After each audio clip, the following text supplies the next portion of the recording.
A regular salaryman named Makoto is going about his day when, all of a sudden, he's whisked away to a magical fantasy world. But he's not alone. He finds himself surrounded by 3 high school students who were also brought here by some mysterious mages. These students have some pretty awesome powers. One can use a holy sword, and the 2 girls can control ice, wind, thunder, and holy magic. They're a pretty powerful bunch. And then there's Makoto, our salaryman, who's just standing there like, what in the world is happening? They're greeted by a princess who desperately asks for their help to save their kingdom, because these summoned heroes are their last hope. But Makoto, being the analytical guy he is, thinks this whole situation seems like one of those ISEKAI ideals. Eventually, the mages realize Makoto's there too and are surprised to see another hero. They try to appraise his power, but it turns out he's got no flashy abilities like the others. Instead, he has an oddly specific skill. He's really good at online grocery shopping. The student finds this hilarious and wonders if there are any convenience stores in this fantasy world where they can use his skill. Makoto's left feeling pretty left out, and he starts to question why he didn't get any cheat-like abilities like the others. But before he can dwell on it too much, the mage reminds him that he also needs to meet the king since he was summoned. After their meeting with the king, where they learn about the ongoing Demon King attacks, Makoto realizes he's not cut out to be a hero. He interrupts the hero's pledge to the king and asks to be released from this duty. The king grants his wish, giving him 20 gold coins to start his own adventure. As Makoto strolls through the market, people gossip about his odd attire, so he quickly changes into something more fitting. He does some shopping and finds a budget-friendly place to stay. Relaxing in his room, he's content with his decision not to become a hero. Observing the kingdom's extravagance and suspicious behavior of the royals, he decides not to stick around for too long. And just as a reminder, he activates his interface to check his stats. Turns out he's at level 1 with an appraisal ability and an item box. So, Makoto discovers that his unique skill allows him to carry a lot of luggage without any trouble. Intrigued, he decides to try summoning his online grocery skill, but nothing seems to happen. He opts to click on it instead and, to his surprise, a web page from a modern grocery store pops up with all sorts of familiar items. He selects some water since he often gets stomachaches from local water, as well as some easy-to-eat food. When he proceeds to check out, the system prompts him to top up some money. He inserts some change, completes the order, and magically a box with his chosen items appears before him. It turns out his skill is pretty overpowered, but since it's not a combat skill, the higher-ups in this world don't understand its usefulness. As long as he has money, he can easily get food and even make some money using this skill. Makoto's main goal is to leave the kingdom, so he asks around for the best way to do so. Some kids tell him that the town of Keels is the border settlement, and they direct him to a carriage that can take him there. On his journey, he strikes up a conversation with a fellow passenger who happens to be a soap merchant.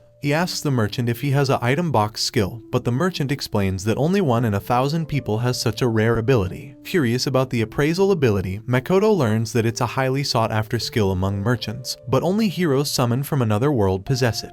It's as rare as ancient relics, and only rulers and guilds can access such individuals. Makoto decides to keep his true identity a secret but confides in the merchant about his desire to cross the border and visit a neighboring country. Makoto listens to the wise advice of the soap merchant, who discreetly tells him that the kingdom is on the brink of destruction. Rumors abound that the border will be closing soon, and Makoto discovers this to be true when he can't find any carriages to the neighboring kingdom, despite the town appearing normal. Curious, Makoto heads to a local bar and learns from some locals that they've stopped carriage services to prevent people from fleeing. This is because the higher-ups in the kingdom are stirring up trouble and waging wars everywhere. They also plan to leave the town soon. The men at the bar advise Makoto to leave as well. Makoto's biggest concern, though, is the monsters along the way. He has no combat skills, so he decides to visit an adventurer's guild for help. When he enters the guild, he feels intimidated by the stairs until he reaches the guild receptionist. He requests an escort to the neighboring kingdom, and she confirms it's possible but will cost him 8 gold coins. It's pricey, but the trip will take a few days, and demand for escort missions is high due to the border closing. Makoto agrees to pay. Fortunately, there's a group of adventurers available for the task. Werner, their leader, introduces himself as a C-rank adventurer. Makoto offers to provide food for the journey to help with costs, and Werner agrees. He just needs to check with his party members first. The next morning, Werner, the party leader, introduces Makoto to the rest of the group, explaining their various roles. With the formalities done, they hit the road.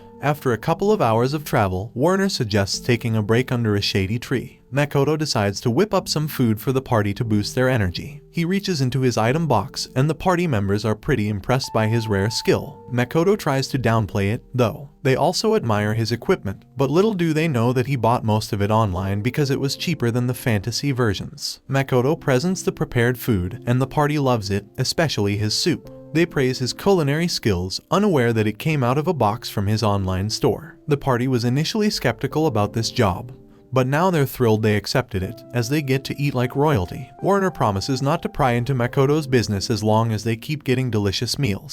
After finishing their food, they hit the road again. As Makoto and the adventurer party continue their journey, their scout, Rita, notices movement in the trees and signals for them to stop. Suddenly, a swarm of killer butterflies emerges and heads their way. The group quickly springs into action and defeats the butterfly threat. Afterward, the healer takes care of any injuries, while Rita scouts ahead. Rita returns with a report of an agitated red boar up ahead. Werner decides they should proceed forward instead of taking a detour. He orders Ramon, the mage, to deal with the creature. Makoto, feeling a bit intimidated by the boar's size, is told to hide behind the others while Werner and Denson, the swordsman, take on the boar. Makoto watches in awe as they successfully take it down and then proceed to butcher it for meat. The leader informs him that the boar's skin and horns can be sold at a high price, but they'll only take what they can eat because of limited space. Makoto offers to store the meat in his item box to prevent any waste. After an eventful day, they decide to have an early dinner. Werner asks if they'll be having his special bread again, and Makoto promises to include it but wants to try something new as well. They prepare a campfire and Makoto starts cooking. He pretends to be shy when they watch him cook to keep the ingredients from his online grocery a secret. He makes a delicious one-pot stew with various meats and vegetables,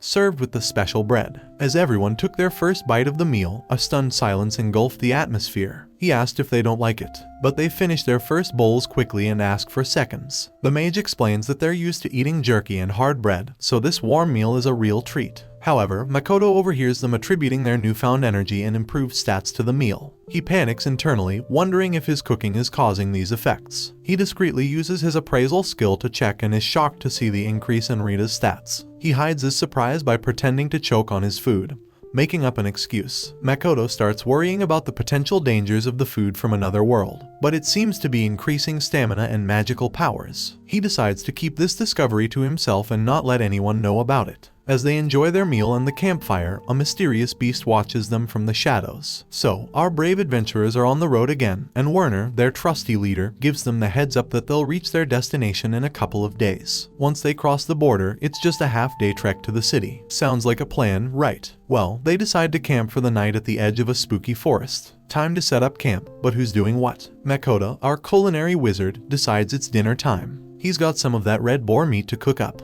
Now, he's feeling all fancy and uses materials from the fantasy world for his cooking. But guess what? He sneaks in some liquid marinade from his world to spice things up. That meat hits the pan, and the aroma. Oh boy, it's like a flavor explosion that smacks everyone right in the taste buds. But wait, there's more. Just when they're having this culinary masterpiece, a wild beast appears. Everyone's faces go from yum to uh-oh as it stands behind Makoto. Werner's got this encyclopedic knowledge and identifies it as the legendary Fenra. It starts talking like it's ready for dinner too and demands a piece of the action. The leader signals Makoto to whip up something for their unexpected guest. But this Fenra fellow isn't playing games, it wants more, and it wants it now. Poor Makoto has to cook like a speed demon, frying meat faster and faster until there's nothing left but empty plates and a seriously impressed Fenra. Then it's all like, hey, I'm Fenra, nice to meet ya. And out of the blue, it pops the question, wanna be fam? Yep, a beastie contract. Everyone's jaws hit the floor, especially Makoto's. He tries to say no, but one menacing look from Fenra and a nod from the gang and suddenly, Makoto's all like, sure, fam, why not? So, there they are, Makoto and Fenra ready to roll. Fenra's all, step forward, pal, and they start this magical light show. Now, Makoto's got to feed Fenra 3 squares a day. He's got this shocked look on his face, like, what just happened? But hey, looks like this culinary adventure just got a whole lot wilder. This brings an end to our episode 1. Don't forget to hit that subscribe button and also check out our other videos.